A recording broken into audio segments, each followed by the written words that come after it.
Hello and welcome to all of our listeners. Welcome to another episode of the Ziauddin Faculty of Law, Politics and Governance podcast. This is your host Ali Hassam Haq, the Director for the Center for Law and Technology here at Ziauddin University. And with me is the brilliant Sir Alex Lawson, who is the Director for the Center for International and Constitutional Law. Thank you for being here with us, Alex. Hello, thanks for having me again. Of course. This is more of a podcast where we interview each other. Absolutely. So it's going to be a bit different from the ones we've done before, but it is pertinent. It pertains to warfare in the Middle East, Israel mainly, and has some aspects of technology in it as well. So without further ado, let's get right into it. So, Mr. Alex, what is the origin of the conflict between Israel and Lebanon, and who are the actors involved? Yeah, I mean, it would seem obvious that a conflict between Israel and Lebanon would be between Israel and Lebanon, but that's not actually the case because Lebanon is a sovereign state like Israel is, but Lebanon doesn't really exercise much in the way of sovereignty in the sense that the Lebanese government doesn't really make many decisions that affect the Lebanese people. Lebanon's always been dominated largely by Syria, and there's always been conflict between Israel and Syria about who should control and influence Lebanon, but it's more or less controlled by Syrian interests in a way that's not necessarily direct and made clear, but that's the understanding. So what you end up with is not really a conflict between Israel and Lebanon, but between Israel and groups that exist in Lebanon that have some kind of disagreement with Israel. And there are many of these, but the most obvious one is Hezbollah, which you will have heard of, who are a group who are committed to the destruction of the state of Israel and the return of Palestinians to what they regard as their rightful ancestral lands. And Hezbollah are prescribed as a terrorist organization in the same way that Hamas may be in certain Western states. So they're the parties to the conflict. You do hear talk on the media about the Lebanese army, and there is a Lebanese army, but it is very small and doesn't amount to very much. So the main conflict is basically between the state of Israel and this non-state actor. It's non-state actor, Hezbollah, who you call a terrorist organization, you call them freedom fighters. I don't really mind what you call them, but you know what they say: one man's terrorist, and another man's freedom fighter. Exactly, which is a cliche, but it's true in many cases, and is in this case. So, what is the main reason for the recurring conflict between Hezbollah and Israel? Well, obviously, there's just general antagonism between them. There always has been between Israel and the groups that operate there, and Hezbollah is not the only group, but it's by far the main group and the one with the most publicity to it, the one people know about. There's the general antagonism between their incompatible aims. The state of Israel aims to exist, and Hezbollah aims for the state of Israel not to exist. That doesn't explain what happened right now. What happened right now is actually quite difficult to fully understand. It seems as if Israel's action against Gaza is part of a wider desire to reshape the whole political and military landscape. And so the operation in Gaza is kind of finished because there's nothing left to destroy, basically, right? There's nothing left to blow up. And so they pivoted their operation northwards towards actions against Hezbollah, who are firing their rockets into Israel from Lebanese territory. There has been a steady exchange of fire between Lebanon, Hezbollah in Lebanon, and Israel, with rockets being fired from South Lebanon into North Israel. And that's been going on for like a year, but actually it's been going on for longer than a year. It's been going on forever. And that had stayed at a quite low simmer level, it hadn't boiled over. And then it boiled over when Israel started to take actions against interests in Lebanon. The first of which was the pager and walkie-talkie attacks, which we're going to talk about, and then it now became just a wider conflict with airstrikes and ground forces involved. So we don't really know exactly why, but I think the suspicion is that Israel is seeking to reshape the whole region, and the Gaza operation's over, so now you can start an operation against Hezbollah in South Lebanon. Which raises a very important question about sovereignty and respecting sovereignty of states. So Israel being an occupier, and an illegal occupier at that, and a perpetrator of war crimes and crimes against humanity, raises a very big question that especially when it comes to the strategic support that Israel is getting from certain Western countries. And also given the fact that these Western countries are otherwise purport to be champions of democracy, champions of as protectors of human rights, and yet they're the very ones now which are, I would say, directly complicit in the genocide that has taken place in Palestine, in Gaza, over the past, year or so. So yeah, but you mentioned the pagers and walkie-talkies attack as well, which is an interesting dynamic of the, war between Hezbollah and Israel. And it enters into a new realm of conflict as well. So now we're moving away from direct kinetic warfare and we're going into the realm of kind of cyber warfare, but with elements of conventional warfare as well. I mean, sorry, you were saying something. Well, that's what I was going to ask you is what do you think how cyber warfare is influencing these conflicts? Because you're right that I actually think this is cyber warfare with a kinetic outcome. But there's been cyber warfare around for a long time with maybe a less direct kinetic outcome. So absolutely. How do you think it's changing the nature of war?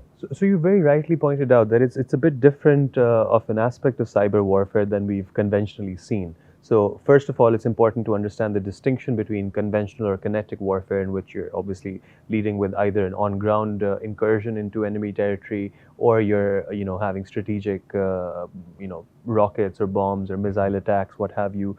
But cyber warfare in the past has been sort of a step removed from very direct harm or physical harm, or things that are very viscerally experienced or seen. So you won't see any massive explosions, you won't see any sort of armies invading your land. It'll be more of like a behind the scenes intervention into certain aspects of perhaps your infrastructure, perhaps your networks, whatever the case might be, to slow down your progress, or to sort of make it difficult for you to band together and form an offensive against that country, or just to put you on your back foot so that you're in damage control mode rather than in a position to take an offensive. So that's how it's been previously. In this most recent attack, when pagers started exploding over the course of an hour all around Lebanon and in Syria, this shows a very distinct departure from conventional cyber warfare into a hybrid cyber-kinetic warfare, if we can call it that. So what essentially happened was that, so now Israel has neither accepted nor denied responsibility, but all the signs point towards the Israeli intelligence agency, Mossad, being the perpetrators of this. Well, they didn't do the Lebanese people didn't do this to themselves. I mean, naturally, they wouldn't naturally, of course, but all the signs point towards Mossad, orchestrating these attacks, and there must have been years of planning that have gone into this attack. It's not something that you can do overnight. The logistics involved, the intelligence involved, the on-ground intelligence involved, the practical aspect of actually making sure that those tainted pagers, which had explosives in them, reach what Mossad or Israel or the Western community is trying to assert is Hezbollah fighters. But that's not the case, as now reports are showing that it's not specifically, you can't pinpoint or target that it was indeed these non-state actors that had possession of it. But this is concerning because of a number of reasons. First and foremost is the fact that it shows a huge breach of the national sovereignty of the country of Lebanon. It shows a huge intelligence breach as well. It shows that the Israeli intelligence is keeping a very keen eye on where the sort of weak links are within the security mechanism of Hezbollah and of Lebanon, and they've managed to exploit those. Arguably, in a way that constitutes or comprises a war crime, according to the Rome Statute, according to the first additional protocol to the Geneva Convention as well. So yeah, because the idea is that it has been an indiscriminate attack, and there's no clear direct military advantage that you can see emanating out of this. And specifically, I want to focus in on that first point, that you can't identify with certainty that all the people who were in possession of these tainted pagers were in fact military, a part of the military or a part of Hezbollah, or actively taking an offensive against Israel. So just for that reason alone, it's a very concerning development. And it also shows a sort of departure from playing by the rules in this area, in this region. it shows a much deeper frustration within both sides, of course. But it reflects that frustration that, we will depart from conventional means of warfare just so that we can get into your head, in a sense. Because even more than the physical damage, which was, a lot of 40 people dead, over 3,000 people injured, all the hospitals, full of people, even children were injured and killed in this entire attack. So, I mean, the main aspect of harm that we can see is, of course, physical, but also psychological. And that psychological element of warfare is quite prominent after these pager attacks. And so I feel that there will, of course, be a retaliation to this. And as Lebanon and Hezbollah have also said that Israel will be, facing the music, so to speak, for this attack. So yeah, definitely we're having an evolution from conventional warfare into unconventional warfare in the region, and it leads to the question that I wonder what we're going to be seeing next. Well, I mean, that just raises a quick question that I would ask, which is, this is obviously this obviously can be done to my phone, so should I be worried?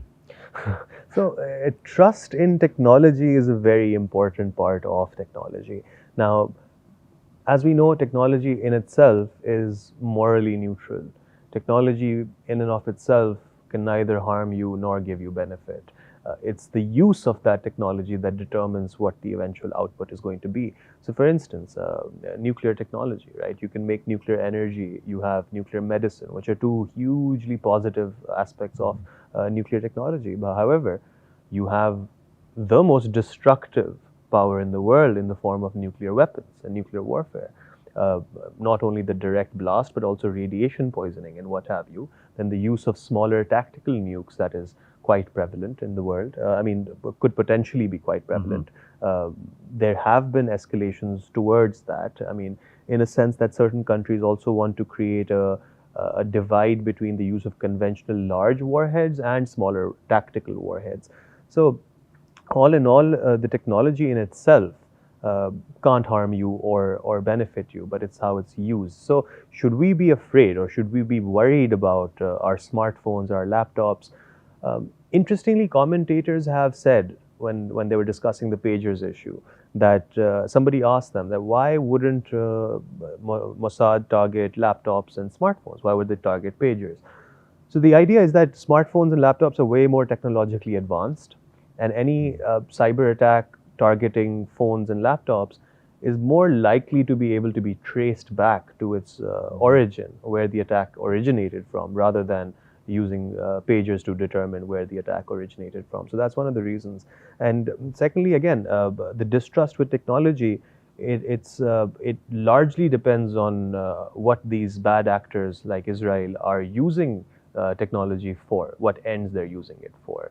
And if they're trying to target people in such a way that you can't trust the very device in your pocket, then of course it's a huge cause of concern, because the entire world has not unanimously come together and said, okay, we give Israel the authority to misuse technology in any way whatsoever. It's like taken away a part of society, a part of our daily lives now, arbitrarily, and sowing seeds of distrust in our hearts and minds about that technology, which in my view is completely unacceptable. Because technology, the democratization of technology is very important. Everyone's access and use of technology is very important. And so we need to essentially, like I said before, play by the rules of warfare as well. And now technology entering into the fair has also changed these rules a little bit. But now we need to keep up to speed with these changes so we can ensure that technological warfare is also conducted in a very specific way rather than an all-out, free-for-all. Yeah, that's very interesting. I think the idea you mentioned of distrusting technology is interesting, because if you look at how non-state actors use terrorism, it's more about you being afraid than realistically being a target. You're not likely to be killed in a terrorist attack. That's right. The chance of being killed in a terrorist attack anywhere in the order of infinitesimally small, but you don't think of it that way. You always think that there's a possibility. Well, most people you ask them vastly overestimate the chances. But this is making people just afraid of the technology, and they just don't use it, which achieves its objective. All right, that's interesting. And you mentioned nukes there as well, which I think is worth mentioning. Um, we'll just ask a specific question on nukes, which is what cybersecurity measures can we introduce to deal with nuclear infrastructure? Do we have enough, or should we be looking at something else? Well, that's an interesting dimension of a discussion. It kind of reminds me of our previous episode on this podcast as well, in which we discussed Stuxnet briefly, which is the biggest example of a cyber attack on a nuclear facility. So in Iran, in the province of Natanz, their nuclear facility was attacked with this worm or a virus called Stuxnet. And even though that facility had an air gap means essentially that that facility was not connected to the internet. But and signs point that Israel was the perpetrator of this attack as well. So what they did was they somehow got an infected USB into the possession of one of the employees working at that facility. And so he inadvertently took that USB and he plugged it into one of the systems at work. And that was all he needed to do for that virus to infiltrate the system. And then it started increasing and decreasing the speed of the nuclear centrifuges beyond their acceptable limits, but beyond their safe use limits rather. And as a result, I think around 20% of the centrifuges, stopped working or completely were melted or got destroyed.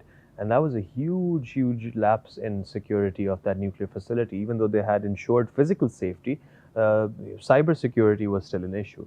So when it comes down to cybersecurity measures, you see, you're only as strong as your weakest link. And when it comes to any kind of digital technology, the weakest link is the fact that that digital technology is running on a certain code or a certain script. So if you can disguise a malevolent script to look like a normal command operation, you can pretty much do whatever you like with any system. Of course, there are checks in place, there are balances in place, but provided that you conduct enough due diligence to find out what those processes of verification are, and if you can dupe the system into thinking that this is a verified command script, then sky's the limit for what you can do. So of course, it's very concerning. If you ask me personally, I feel that we must have redundancies in place. We must not strive to use the latest in technology if it's that easily programmable, but rather kind of devolve back into the more physical aspects of technologies that are, you actually need to, let's say, pull a lever for a certain function to happen.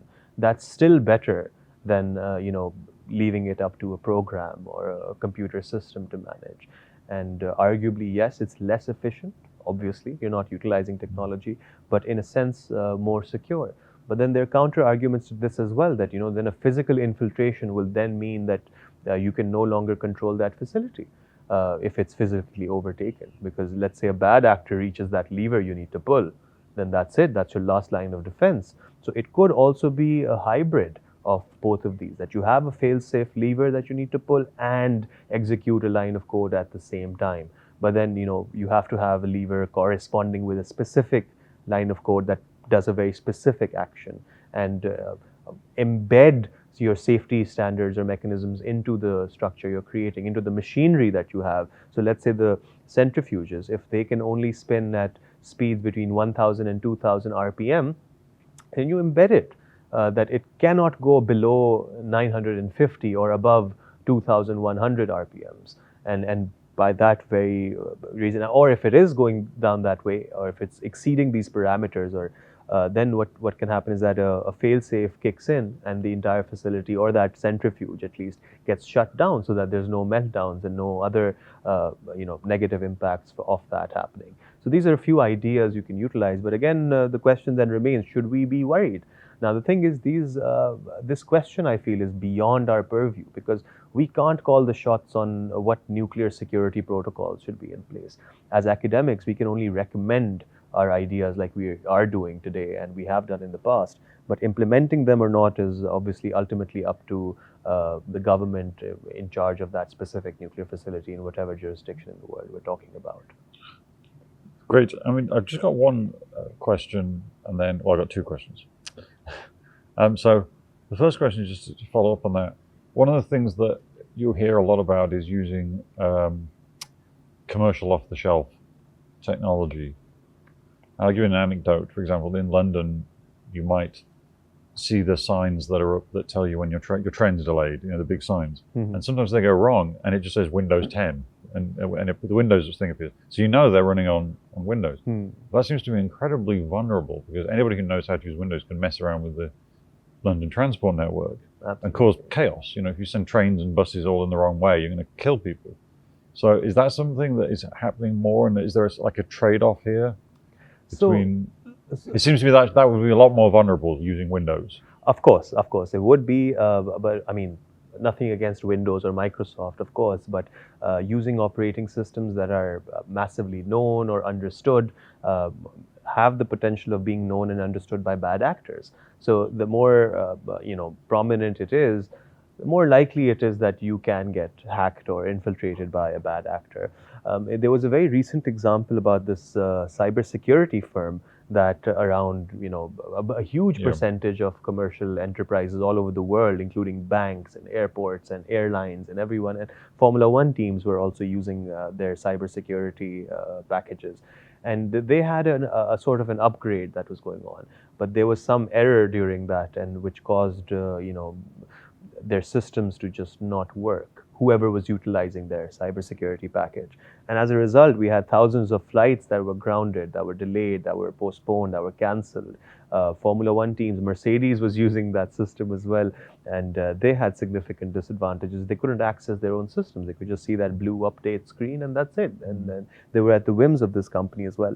So when it comes to cybersecurity specifically, and of course, people who are technically sound in terms of IT can probably explain this better than I can. My expertise is more towards the regulation of technology rather than the functioning of the technology. But in a rudimentary sense, my understanding is that operating systems such as Linux are much safer than Windows, because you can structure your own protection mechanisms in a very specific way while understanding what you're doing. So with Windows, there's a lot of obscurity in what the operating system is doing for you on your behalf, and whether any external operators are fooling it with scripts that make it seem like they're legitimate, but they might not be. So that is a definite cause for concern. Yeah, the thing with Linux is that sort of the irony is that it's completely free. So in a sense, you might think it's more open even than Windows, but because it's completely free, because it's open source, you can structure it the way you want to and make it secure. Precisely. And so that's using open source systems is even better. And then the second and last question from me is talking about the very sort of cutting edge and technologies that people mention and probably don't even understand what they mean. But things like AI and blockchain, can these help us with security? Quantum computing is another one that gets thrown around a lot. Without getting too much into the technicalities, can they help make the world more secure? That's a very interesting question. I definitely believe so. Yes, absolutely. Because the potential for AI is endless. Think of it, AI coupled with quantum computing, think of it as the smartest human being or smartest computer you've ever encountered, and multiply that by 1 billion, right? And so that gives you infinite potential for processing data, analyzing data, giving outputs, and further refining those outputs over time, across time. So they've already implemented certain AI-based security measures in hubs, travel hubs. So Heathrow Airport, for instance, lots of major central hubs in London, across Europe, and the States as well. So the first few things that they implemented first were that when your bags go through that X-ray scanner at the airport, so they're already integrating AI to analyze what materials are present there, and to give the operator an alert if it detects something that is unusual or something that requires a second glance or what have you. The second thing is using very high quality CCTV cameras. They're doing face recognition, they're doing gait recognition. So they can even detect how you walk. Let's say you're an international criminal and you have plastic surgery, you change the entire physical appearance of your face, but they can still recognize you from the way you walk. Apparently everyone has a unique walk where there are micro differences between one person and the next. so they can detect people using that as well. So this way they can at least identify hazardous bags, hazardous material, or people which pose a threat to security in society. The same thing can be expanded to commercial shipping as well. So specifically, if we're talking about the pagers incident, a big question was, where did the explosives end up being added to the pagers? Which part of the supply chain did that happen in? So the general consensus between commentators, obviously we'll know the true answer when there's a thorough investigation and we know, but the general consensus between commentators is that it was not the manufacturer, because obviously they don't want to ruin their reputation by, being known as a company that's actively and intentionally put explosives into their devices. So the consensus says that it was the Israeli intelligence that perhaps switched a shipment emanating from some commercial distributor before it reached its end consumer. So knowing what exact model is being sent, what quantity it's being sent in, packaging it identically, manufacturing those pagers in an identical manner except tainting them with some explosives and a chip that will trigger those explosives, and then just switching the containers. Essentially, that's what they think has happened. So in this process, to enhance security, what we can do is introduce mandatory scans of all shipping containers as well, both sea freight, air freight, freight via trains, road transportation, all of them. We already know we have the technology. We have X-rays, specifically in the US-Mexico border, that detects if there's any human trafficking happening. And a lot of times what happens is that when you open the container, you don't normally see anyone there. But if you do an X-ray, you'll see that the walls are wider than they should be, or the floor is wider than it should be, and there are people hiding between the walls or under the floor or what have you. So if we introduce mechanisms like this, integrated with AI, we can possibly detect any sort of hazardous materials like this very quickly. So the second thing we can do is integrating blockchain into the supply chain, the supply chain mechanism, to ensure that.